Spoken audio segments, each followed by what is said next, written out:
Hey guys, welcoming you into Off Air with Amy and Amy Wood now as we bring you some news from home tonight. I want to make sure that you guys are getting the latest information because there has been a lot going on and I don't want you guys in the dark. So we are coming from home tonight to bring you up to date. And I wanted to talk to you because there's a little frustration in the community with a lack of information from Greenville Police today. There's been no update from the police. I just checked with the newsroom before I went live. Still no updates. I messaged and have commented on their post saying, hey, any arrest updates, et cetera, et cetera. And the reason people are asking for all this information, and I'm getting this from you guys, is you're worried about your kids. Your kids are asking for information if you were there, if you went through this. And there were hundreds of people who experienced a scary situation at the mall yesterday. And these families are saying, hey, my children are asking me, and I can't tell them anything, which, of course, we as parents can reassure them. There's a lot of things we can do. But I'm going to play an interview with a counselor here shortly who's going to help families that are trying to cope with this. But, this was a situation that took a lot of people by surprise, right? I mean, it's not every day that we are seeing folks like sort of in a panic stricken way on their phones outside the mall, just sitting there trying to reach loved ones and make sure they know that you're okay. I mean, that was the scenario. And as I keep the latest information on our website right behind me in my monitor, I want you to know WSPA.com will update you when we get information. But when nobody gives us information, there's not a lot that we can tell you other than we're trying. But one thing I did do, I have been talking to you guys, and I also talked to a counselor, so I want to bring that interview to you because I think it can help families that are struggling with this. And if you think that families are not, let me show you a couple of things. So this is a comment that came in. I'm going to put this. Actually, wait. Let me do this. Let me put it. Hold on. It's not going to let me. Hang on. I'm going to take it off. Let me show you this comment. I'm just going to put it back up. So this is a comment from a parent who last night, the kiddos said, Mommy, Daddy, they were at the mall. I don't want to be anywhere but with you. So they slept in the room and she heard something and she was like, what is going on? And she looks up and her little youngest child is running in his sleep. So, I mean, this is bothering children, right? That went through it in a level that may not even be something you're aware of. Like I had no idea that could happen to a little one. So that is going on at her house. I've got other parents that are saying things like, let me take that one down, that are saying things like this. My kids were they're 10 and 7, so not little ones. I mean, pretty big kids, and they slept in the bed last night. Then we've got a mom who is talking about a 12, 10, and 8-year-old asking for updates on the arrests. So, it's not just like the media and adults that get frustrated in lack of information. Children who are traumatized are asking their parents to tell them, were there arrests? Are people, am I safe, Mommy and Daddy? And they are not getting the information because we don't have the information. So we do know there's one arrest. That's the only piece of information we've been given. A 17-year-old for having the gun and apparently firing it. But they didn't really detail charges. They just said under arrest and for firing the weapon. So we will keep trying to get information. I'm sure Greenville will pull information together hopefully by tomorrow, perhaps. Stay tuned, maybe late tonight. I don't know the late news. Watch for that.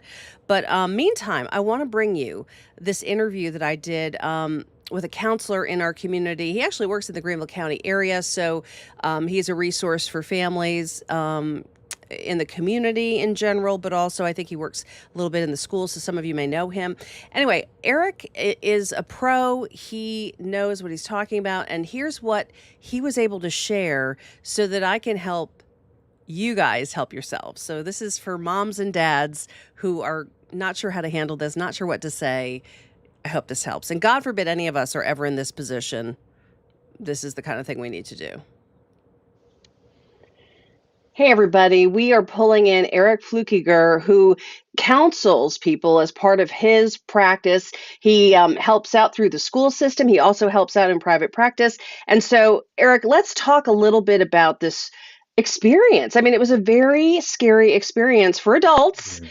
And there were Yeah. parents there with their kids, and they're writing in talking about their experiences. What's the bottom line here for parents as they try to approach their Mm. children and help them understand this? First and foremost, I mean, a heartbreaking situation. My heart goes out to everybody affected by the bad Sure. news. It's a scary thing that happens in our world, unfortunately, but there are things parents can do. First and foremost is validate your kids' feelings. You know that it is scary. The same as we would want our feelings validated. But I think a couple of things came to mind. And first and foremost is just closeness. Keep your Mm, kids close, express them their love and safety, be reassuring, even when it doesn't seem like, maybe they are asking for that reassurance. That's always the right answer. You're okay. I'm here. Nothing's going to happen here in this place. We're safe. And then the other thing is is try to keep some semblance of a normal routine. mm. Routine for us is surprisingly regulating. When we just kind of do the next normal thing throughout our day, our brain and our heart just kind of goes, "Oh yeah, this is normal for me." You don't have to, over explain what the situation is. You don't have to, um, try to give answers that you're not comfortable giving. Just be reassuring that everything's all right and I'm here, and then, like I said, routine can be very helpful. A couple of parents have shared some things that were interesting that I thought maybe we could address. So, one mom, for example, her children were younger and they wanted to sleep in the room with them. They put some mattresses Hmm. on the floor, and in the middle of the night, she said she woke up and heard noise. She was like, "What is going on?" And she looked Mm. down, and her son was literally running in his Yeah. sleep. So, Wow. and some children are expressing nothing, right? I mean, some children will just kind Yeah. of get internalized and not say anything. So Yeah. how do you deal with like the extremes of that, right? Somebody that really is Yeah. apparently feeling a lot and somebody who maybe isn't Hmm. expressing that so clearly. Hmm. You got to be the calm first and foremost. Okay. You got to take that deep breath, and kind of bring your own emotions down. And your kids pick up on that, right? They They read our do. our our body language, they read our vibe. And so we kind of start with the calm and the reassurance. And then we just kind of want to take note. Like you would with your kid. Your kid gets a fever or a cold. Most good parents are just going to kind of monitor that. They're going to kind of keep, maybe a mental checklist of, this went on for 48 hours or this went on for a week. And and if you're kind of seeing maybe things trending away from what feels normal for your family, you might reach out to a pediatrician. That's Mm, that's kind of good starting point. first line intervention is call your kid's doctor. Um, for mental and emotional reasons, uh, pediatricians are excellent resources for kids' Yeah. mental health. That's a great starting point. And talk a Yeah. little bit too, we as adults, I mean, I wasn't there, but I mean, I've listened to so many stories about it and heard Hmm. so much anxiety expressed Hmm. about the experience. So I know a lot of Yeah. parents were flipped out by it themselves. Yeah. When we are struggling ourselves to be calm, what do Yeah. we do to like reclaim our own sense of We reality talk so that we about it. can help our kids? Yeah, yeah, we need to talk about it. Okay. I'm a therapist by trade, and I've been doing this a really long time. And the thing that we do as adults to cope between therapy sessions is we confide in the people that listen to us and help us process, things that we're going through. Even if you have to talk about the same situation or that same event that happened, a dozen times, Yeah. that's okay. That's okay. That that really kind of helps our brain make sense of confusing situations and circumstances. One of the aspects of trauma, whether you're young or you're old, is the confusing aspect. We really kind of focus on the fear aspect and the Sure. shock, but confusion is very much a component of Interesting. trauma. So if we're talking about it, um, with people that are validating and good listeners, our brain starts to go, yeah, that happened. That was scary. And it becomes a little bit less confusing. And as our brain kind of makes sense of it, it kind of loses its power. There was one mom who was talking about she has like 8, 10 year olds, and they're asking, okay, who's been Hmm. arrested? They want the facts. Who's been arrested? How are the people who were hurt? Hmm. They want updates and information. Yeah. And sometimes we as parents, first of all, may not have the answer because we haven't Sure. had a lot of updates so far from the Yeah. police. Yeah. And then sometimes we tend, don't we, to maybe sometimes give the kids too much information. Like we think they Sometimes. want all Yeah. this info, but really sometimes Yeah. the simplest answers may Yeah. solve the issue, right? Yeah. Over explaining doesn't necessarily resolve that confusion. Mm, Sometimes over explaining can kind of exacerbate that confusion a little bit.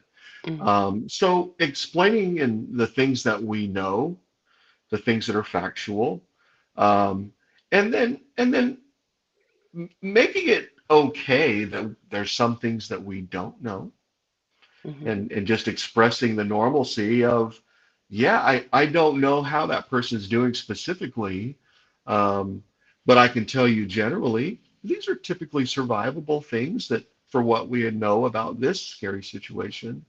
And then just there again, being reassuring, speaking hopefully, not embellishing on speculation, things like that. That tends to be generally unhelpful. Yeah, that makes sense.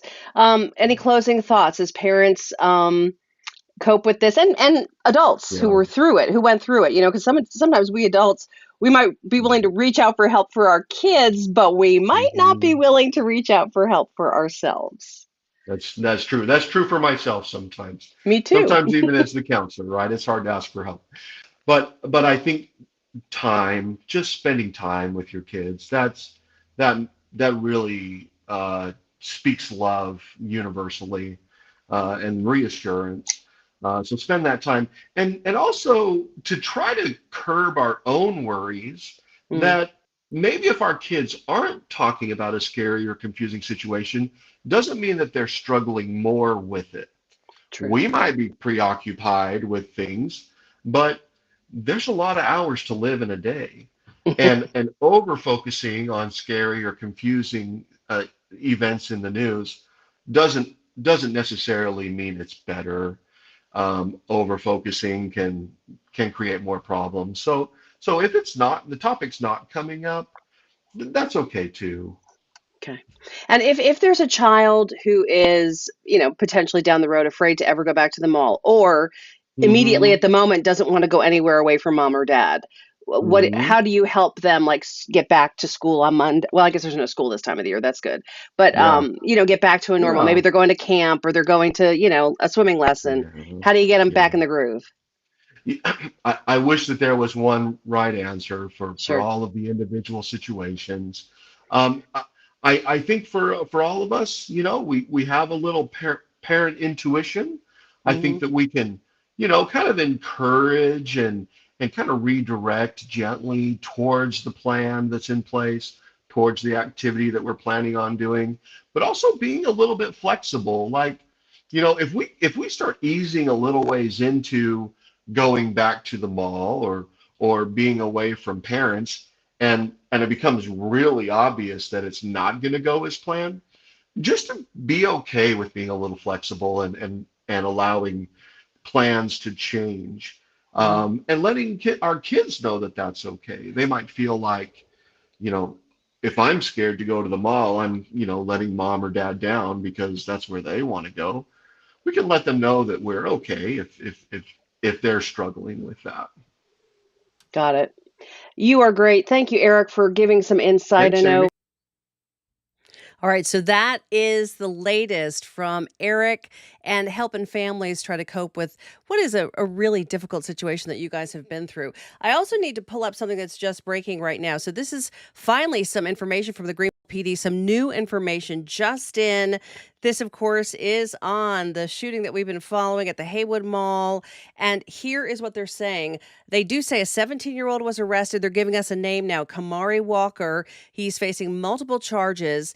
They can only talk about him being a juvenile on assault and aggravated because he's allowed to be charged as an adult. They stem from him discharging a firearm at the mall at another group of individuals who were also discharging a firearm. That is the description from the Greenville PD. They're still attempting to identify another party involved, and they're asking anyone with video and information to reach out to a detective named Detective Bryant. And that number is on your, I'm sorry, that email is on your screen at ebryant@greenvillesc.gov. So what you're hearing from the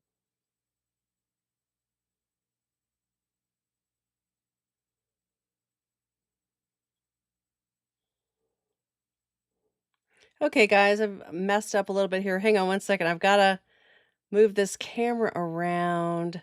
Let me see what I can do. I've lost my camera for some reason. Hang on one second. We're just going to put up a mall picture here for a second. Hang on. Let me see what I can do to make this turn around for me. Um, Stand by, don't go away, because I'm hoping Tracy Fant may join us. She is a dear friend and someone who helps out in the community to keep the community straight on major important issues. And as I try to get my camera back up, hopefully she's going to get to join us. I think I see her joining. Hang on one second.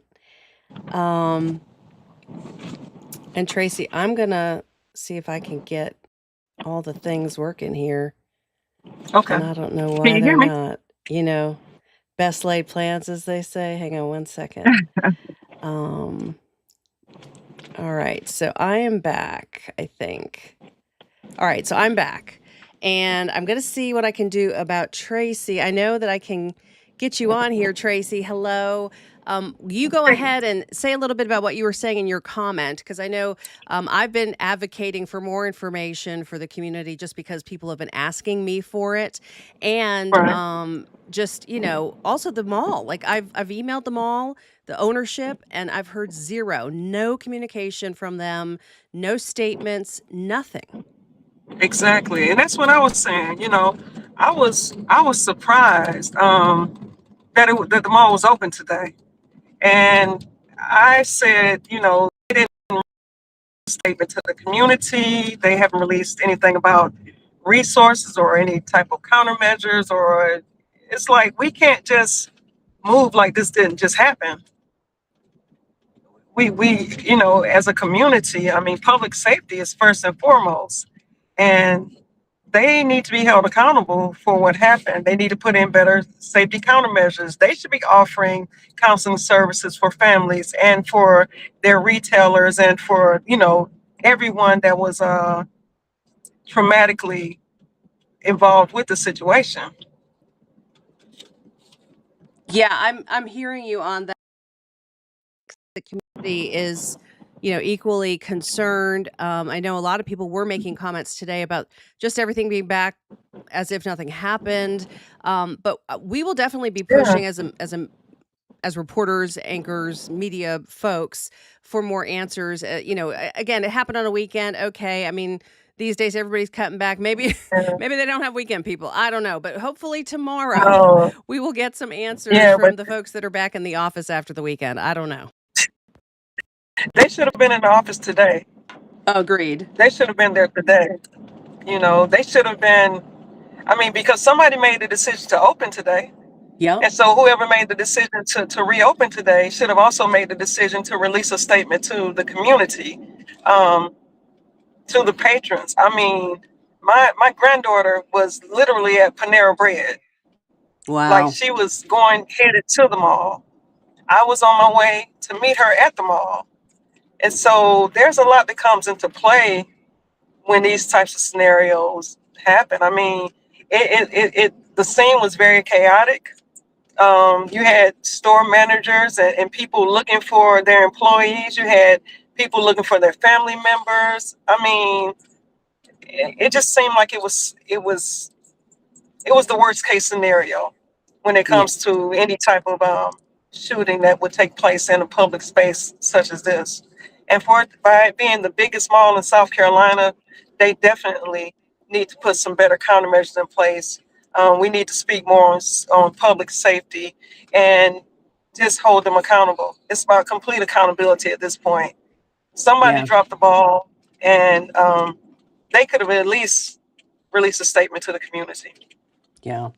Well, there's more to come on this, obviously. I will say, and I don't know if you got to see that, the Greenville police had been very quiet today. We hadn't heard a word, a peep out of them all day. And, we've got these Everybody has kids. been quiet. Yeah, the kids have all been asking for, answers like, "Mommy, have people been arrested?" I mean, Right. and there's one arrest as far as we know that we can talk about, and they're apparently unable to identify the person who started the whole thing. So they're asking the community to step up. What do you have to say about that? I mean, there should have been more involvement from the police's side as well, even before this incident took place. What do you mean? The they have security countermeasures.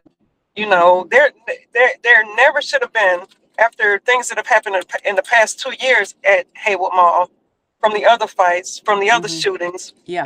A shooting occurred at Haywood Mall, and Chick-fil-A and all this stuff like last year. After those incidents took place, there should have already been countermeasures in place as to where we wouldn't even have to worry about whether or not someone can make it into the mall with a gun. They need to have stricter policies in place. Um, they just have to step it up, even if they have to get off duty officers. I know the city has a lot going on. There's a lot going on this weekend with the Jazz Fest and everything like that. However, we just have to feel safer as a community. And yesterday at 1:15 p.m.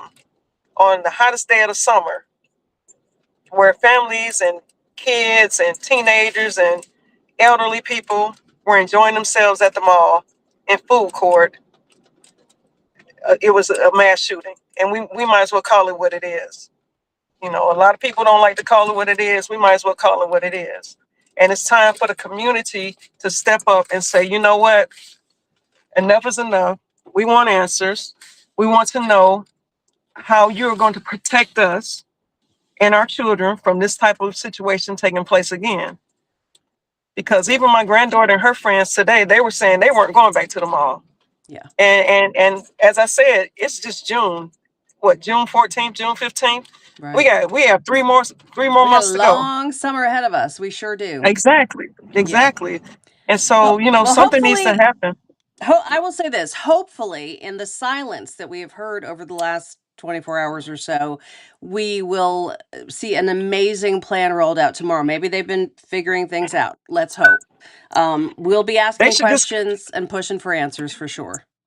and I know you will, Amy. I know you will. I know you'll stay on top of it. And I truly appreciate, you for having this conversation and inviting me to this conversation as well. And we have to continue it. Yeah. We're going to continue it. I just feel that the time is now for, media, advocates, community leaders, just everyone in the community to say, okay, we want answers. How are we going to feel better protected in the largest mall in South Carolina? Yeah. Like, what are you going to do to help us feel better? Because all the trauma and everything that took place yesterday, like I was there when the retailers were coming out with their hands raised in Ooh. a line. Yeah. It was several people crying. Yeah. The baby strollers that were empty and the shoes that were in the parking lot where people ran out of their shoes. And Literally. Yeah. just everything. And so again, they can't be silent. Mm, We deserve answers. You know, yeah, we go, we spend our monies there. We mhm. deserve answers. Well, and you heard, I think, if you were with us, maybe you could join late, but we had a mom's quote up that she had let her kids sleep in the bedroom. They were at the mall yesterday, and she heard something in the middle of the night, and she looked up, and her son in his sleep was running. In his Wow. sleep, and so that's why I Wow. brought in a counselor to talk about, like, how do we all process this, and a lot of it is just talking it through, not giving kids too Right. much information so you don't scare them, but just we got to talk, and definitely need more information from authorities, the mall, the Exactly. police, everybody, the city. I mean, and to be honest with you, I'm disappointed that we haven't heard from them. Mm, I'm disappointed. Because it takes nothing to send out a, even to post something on social media. sure. Yeah. Just anything. I mean, Hmm. we're not asking for an immediate plan, Yeah, no, but no. at least Like, let the hey, we community we know. realize something has to happen here, you know? Right, something needs Yeah. to happen. Right, and Yeah. that's just it. I mean, and it's just that simple. And it's like I'm disappointed in the fact that we didn't wake up to more, even a news conference or something. Yeah. I I know was it's surprised. Sunday. Mhm. Yeah, I know it's Sunday, but still, Yeah. like, we're This is a not going to big sleep deal. this away. It's a There were big deal. hundreds of people impacted. Hundreds. And Mhm. this made national news, like it's everywhere. Yes, it My is. family from Detroit, they were calling and texting me and everything, asking about it. And so again, it's a serious situation and it Mhm. needs to be addressed. And we need safer countermeasures put in place. And we need to know what those countermeasures are. We need to know what the plan is. They need to make the plan. They need to put it out there. They need to let us know what it is. Enough of this. Let's be quiet and let's wait to see what they're going to say and let's wait to see what they're going to do. It could have been me, my Mm. grandchild. It could have been you or your children. Yep. It could have been any of us out there running for our lives because some people decided that they wanted to do something as crazy as shoot at the mall in the middle of the day. And it also shows them that, you can't put a time and place on it. And so again, we need a Right. Monday through Sunday plan, not just a weekend plan. We don't need just an evening plan. We need a Monday through Sunday plan. And we need it now Mm. because they've had time to put something together. Yeah. They've had time. And Mhm. so as a community, we have to stop because we dropped the ball when a couple of weeks passed and we just let things die. This time we can't allow it to die. We have to make sure that we show up, that we request the meetings with mall management, um, that we request the meetings with the chief of police and city managers and everyone. And everybody can come to the table and say, okay, listen, this is what happened. This affected the entire community. The community does not feel safe, and public safety is everyone's responsibility. Well, Tracy, thank you for joining and thanks for your advocacy. And I will see you again soon, I'm sure. And all Oh of you at yeah. home, thank you for tuning in. We're going to wrap with Tracy and say good night and wish you all the very best. Stay safe, and Thank you hopefully so much, we'll Amy. hear some big plans this week. Let's stay tuned for that. Oh yeah, definitely. Thank you so much, Amy. I appreciate you. Thank you. Good All right. night, everybody.